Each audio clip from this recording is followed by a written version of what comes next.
बीच एक शानदार सा प्यारा सा कॉमेडियन चित्र हर सदा बाहर लेकर के प्रस्तुत करने के लिए जा रहा हूँ, जिसमें आएगी सपना की शहजादी मिस सपना रानी उर्फ खगड़िया वाली भौजी, और साथ में हमारे होनहार कलाकार ये है मिस्टर कैलाश बिहारी।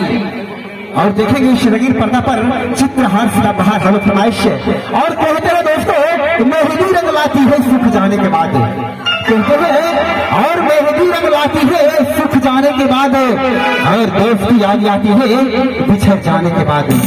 बहुत बहुत धन्यवाद। आए दोस्तों, एक बहुत बड़ा सुधारिश होता है, ये है बड़े भैया नीतीश पंडित।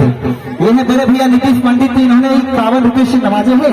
नवाजे से हमारे Shiv Shakti orchestra musical group Nitish ji को हार्दिक अभिनंदन करते हैं। आइए मैं चाहता हूँ आप लोग के बीच एक शानदार सा प्यारा सा कॉमेडियन चित्र हर सभार भारत करीब नहीं होती, कहते हैं हर खुशी दिल की करीब नहीं होती, जिंदगी गमों से दूर नहीं होती। इस मोहब्बत के फूलों को सजाकर रखना है मेरे दोस्त को, यह दोस्ती हर किसी की नसीब नहीं होती। बहुत बहुत धन्यवाद।